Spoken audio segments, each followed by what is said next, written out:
Hello from Washington, D.C., or as they say on the hill behind me, the center of the universe. Everywhere you look in this town, there is no mistaking where you are. It is celebrated at every single turn. You are in America. America the strong, America the free, America, our next-door neighbor. They are our greatest friends, our strongest allies. They are kind, they are generous. They have an uncanny ability to go on at great lengths on subjects they know absolutely nothing about. I've spent a lot of time traveling in America, and I've spoken to many of its people, and I've come to a conclusion, and I have a confession to make. My name is Rick Mercer, and I love America. And yes, this is Talking to America, the special.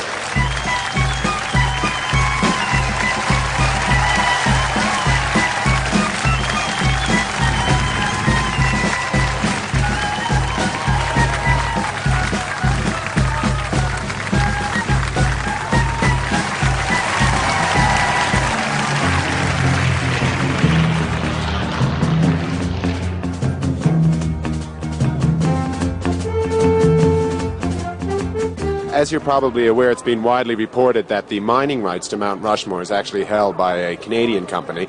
They say that they want to do preliminary explorations to see if there's any plutonium in the mountains. They want to do precision blasting in the off-season, but some people are saying that's not acceptable. They should be forced to drill into the heads from behind. What do you think? I think probably from the back. I think from the back of the mountain. Why mess up? You know, this is a national monument. Choose the course which has the least impact on the environment. Right. And if that involves precision blasting, which it should, I think that's probably okay. So do you think they should be forced, even though it's more expensive, to drill into the heads from behind? Yes. The Canadian government, after many, many years of asking and being turned down, has finally gotten permission from the U.S. government to build an exact replica of Mount Rushmore. And there's also talk of adding, in a phase 2, of 3 extra heads, Taft, Nixon, and Mulrooney. What do you think of that? I don't like that at all. I don't like that at all. And not Taft, Nixon, or Mulrooney? No, not particularly Taft. I think FDR should be on there. Right. Yeah. So you wouldn't mind seeing Mulrooney added on? No. Do you think Taft, Nixon, and Mulrooney are not prime examples of the best American presidents? I think there's others that show more American spirit.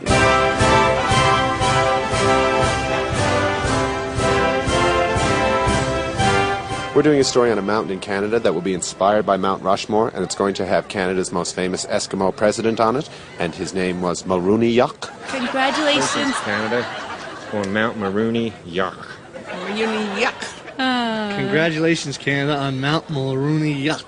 Mount Mulrooney Yuck. Hello, Canada. Our Eskimo neighbors to the south. So if Reagan is on the mountain, do you think Reagan is okay? Yeah? They're going to put him on. Yeah, he was the president. Yeah, he was. They all have their faults, and he was one of them. So. Yeah. And if Reagan's on the mountain, should they have Mulrooney's feet sticking out of the backside?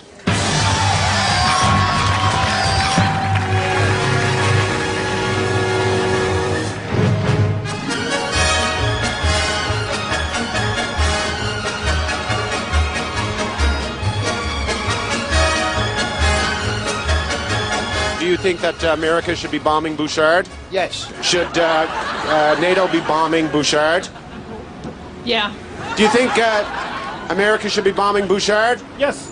Yes. Do you think that the United States should just stand by and allow Canada to ignore the U.S. Constitution and everything that great document stands for? No, I don't think so. No? No. Congratulations, Canada, for legalizing insulin. Thank you. Thank you. And the diabetics, thank you. And do you think that America should attempt to free Nelson Mandela?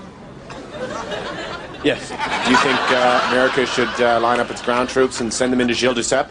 I think they should line up the ground troops, yes. And send them into Gilles Duceppe? Yes. Do you think that America should be bombing Saskatchewan? Absolutely. Absolutely? Yeah. What about ground forces? Do you think ground forces should be sent into Saskatchewan? That might be safer? That's what they're going to have to do. That's what they're going to have to do. So bomb Saskatchewan? Yeah. Okay, thanks. All right, good. Have a good day.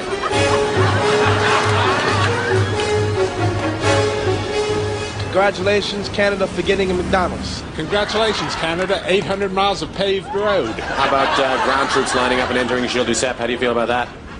Got to do what you got to do. If we're going to get in it, might as well get in it all the way. And how long do you think Gilles Duceppe could withstand the pounding? not much longer.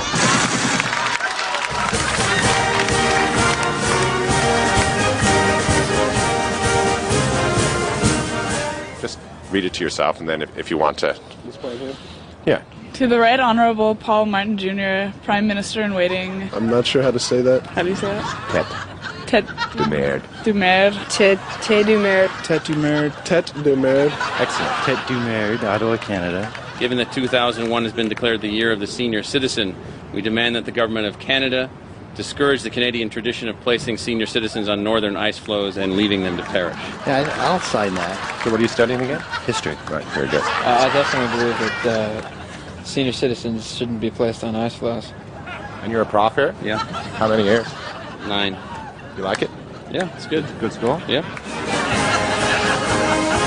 We're doing a story on the Russian invasion of Chechnya and Saskatchewan, and the Russians keep invading that area, and we're wondering whether peacekeepers should be sent into Saskatchewan to protect the civilians.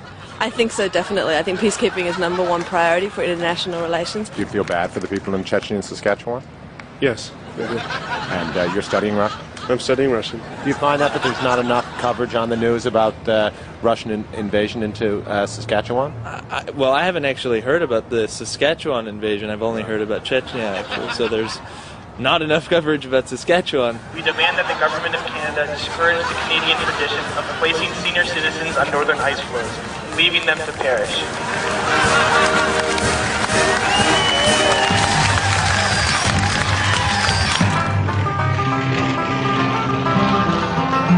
We're doing a story on your state capitol building here, and it's a downscale replica of the Capitol building in Washington, D.C.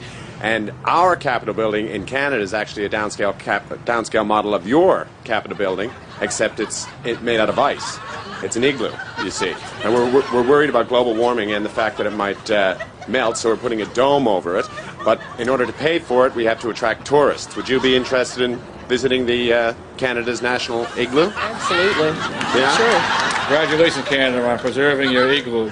Congratulations, Canada, on preserving your national igloo. Yes, indeed.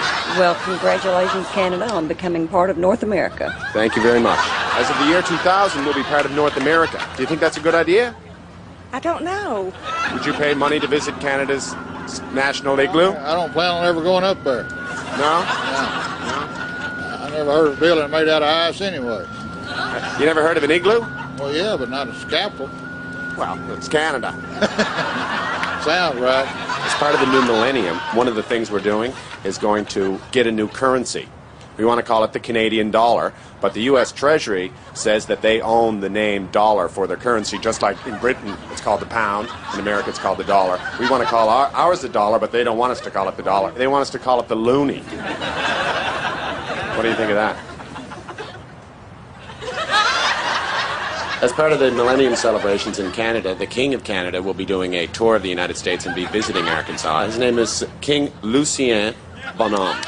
King Lucien Bonhomme, welcome to Arkansas. Because it has a loon on it. Who's the governor of Arkansas now? It's Mike Huckabee. Mike Huckabee. Mike Huckabee. Does he have an education at all, or? Oh yes, he's a college graduate. I think he is college educated, though, at least. He seems like an intelligent guy. Yes, he does. Do you think he would know much about, say, Canada-U.S. relations, anything about Canada? I would think so. I would hope so.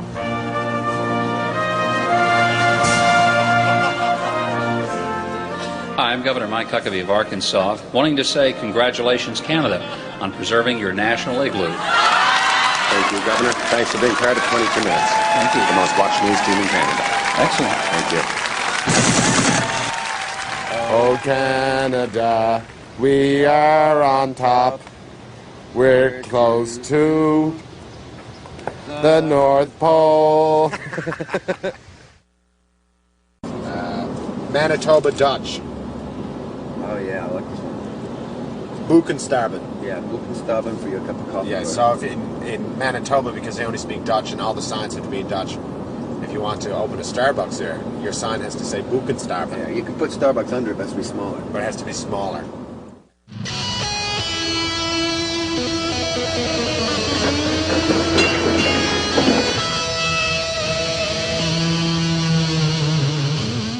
San Francisco, California.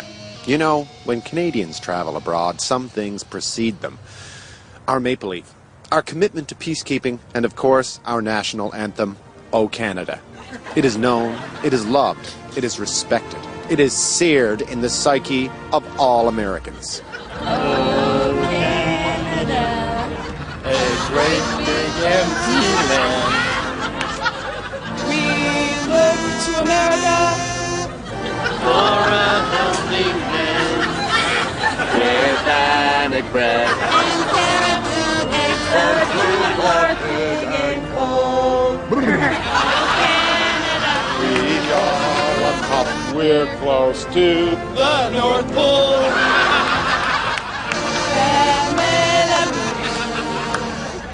Manger protein. Canada, a lovely winter dream. Oh, Canada.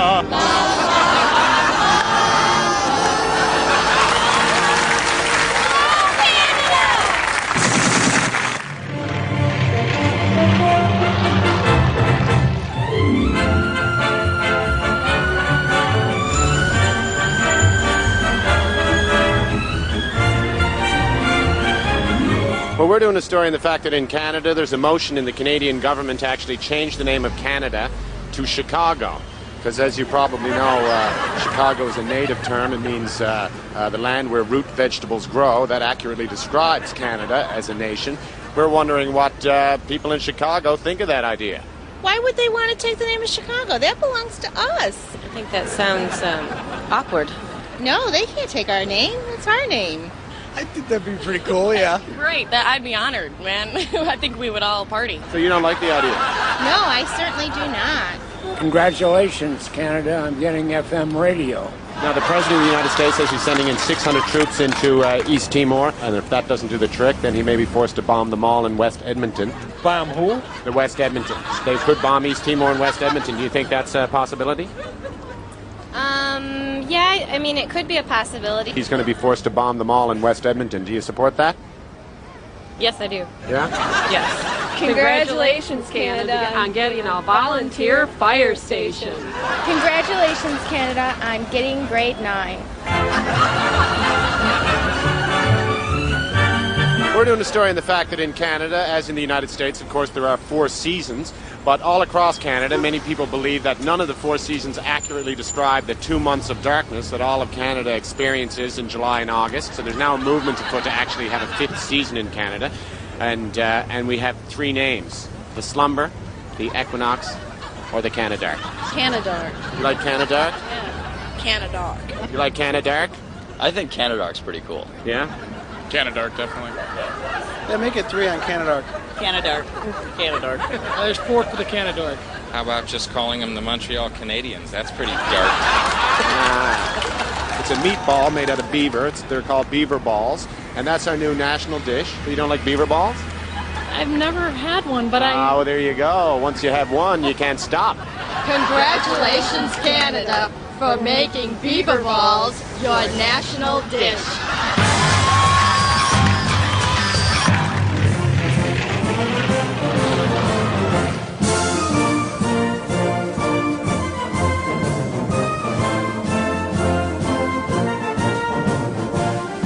Rick Mercer on location at Harvard University, where the great minds and the future leaders of a generation gather in the spirit of knowledge and wisdom which permeates this campus. Are you a student here at Harvard? Yes, I am. What are you studying? I'm studying biological anthropology. Biological anthropology. We're doing a student reaction to the fact that the Canadian government has announced that they're going to resume the seal slaughter in Saskatchewan. What do you think of that? Oh, I think that's ridiculous. I don't think there's any point in murdering seals. Are you a student here at Harvard? Yes, I am. And what are you studying? Biology. Well, that's good. This is kind of a biological question. We're down here getting students' reaction to the fact that the Canadian government has decided to resume the Calgary seal hunt. What's your reaction to that? I'm against it. Actually, I'm interested in conservation biology. Well, what about the fishermen in Saskatchewan say you can't catch a codfish, and that's because the seals are eating all the cod? Yeah, well, I guess they'll have to start fishing for something else. Well, if they don't resume the seal hunt in Calgary, what they're hoping would happen is that tourists could visit Calgary and get on a boat with the fishermen and go out to the ice floes and see the